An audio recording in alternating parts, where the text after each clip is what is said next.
Now let us solve this question. First we will read it carefully. Determine the value of current in 2 ohm resistance. ये इस resistance में current find out करने की बात कर रहा है. And the potential difference between A and B.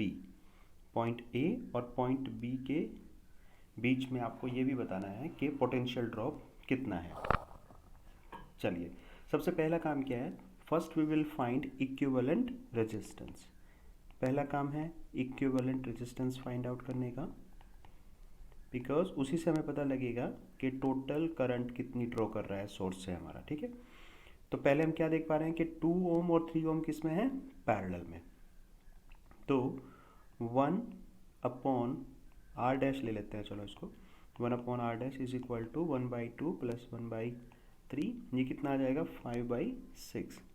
तो यहाँ से आपके पास R dash is equal to कितना आ गया 6/5. और उसके बाद जो 6 ओम है आपके पास वो सीरीज में है.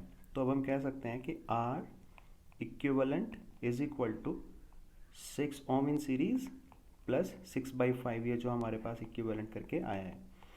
तो ये आ जाएगा 6×5 = 30 प्लस 6 यानी 36/5 ओम. इतने ओम हमारे पास आ गया है रेजिस्टेंस.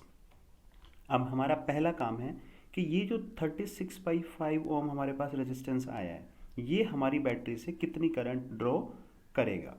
अब देखो ये जो सर्किट है आपके पास, हम पहले करते हैं आई टोटल. पहले ही देखते हैं टोटल करंट कितनी ड्रॉ करेगा. I total is equal to V upon R equivalent. Okay, अब देखो आर इक्विवेलेंट जो है आपके पास, वी कितना गिवन है आपको 6 वोल्ट. आर इक्विवेलेंट आपने कितना फाइंड आउट किया है 36/5. कितना हो जाएगा 30/36, या फिर आप कह सकते हैं 5/6 एम्पियर. इतने एम्पियर करंट आपकी बैटरी से ड्रॉ करने वाला है ये टोटल सर्किट. अब उसने हमसे पूछा क्या है कि एक तो 2 ओम में कितनी करंट जाएगी, ठीक है, और ए और बी के बीच में पोटेंशियल डिफरेंस. अब देखो आपको पता है कि जब दो रेजिस्टेंस सीरीज में होते हैं, अब हमारे पास दो रेजिस्टेंस जो हैं सीरीज में कौन कौन से हैं.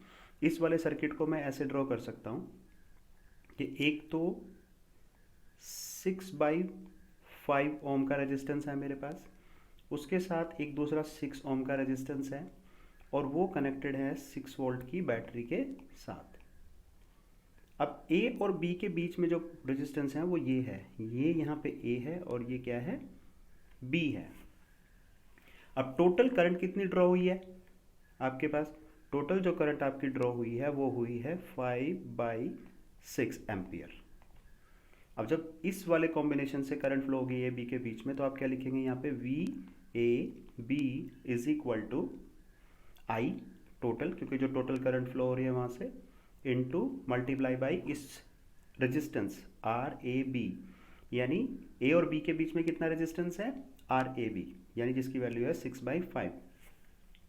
तो करंट कितनी है 5/6 multiply by R A B. R A B कितना है आपका 6/5. तो ये आपका हो जाएगा कैंसिल. तो कितना आ गया 1 वोल्ट. मीन्स आपकी ए बी के अक्रॉस जो इक्विवेलेंट रेजिस्टेंस आया है उसमें कितना ड्रॉप हो रहा है आपका 1 वोल्ट. तो एक केस हमारा ये सॉल्व हो गया.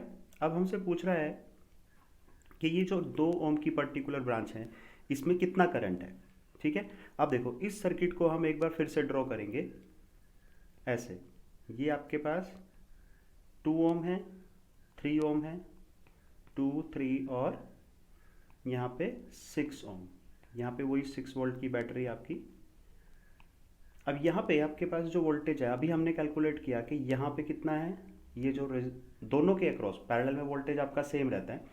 तो यहाँ पे जो वोल्टेज है आपके पास V A B is equal to हमने फाइंड आउट किया है 1 वोल्ट.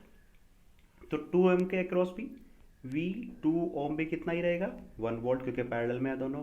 और वी 3 ओम के अक्रॉस भी कितना रहेगा 1 वोल्ट. अब सिंपल है, बस करंट निकालनी है. तो अब आई 2 ओम में अगर आपको करंट निकालनी है तो आप क्या करो, आपके पास क्या होना चाहिए वी अपॉन आर के हिसाब से देख लेते हैं. वी कितना है आपके पास 1 वोल्ट भाई दोनों के अक्रॉस 1 वोल्ट ही रहेगा ना, यहाँ पे जैसे हमने लिखा है। और दूसरी चीज़ क्या है, आर कितना है उस ब्रांच का, 2।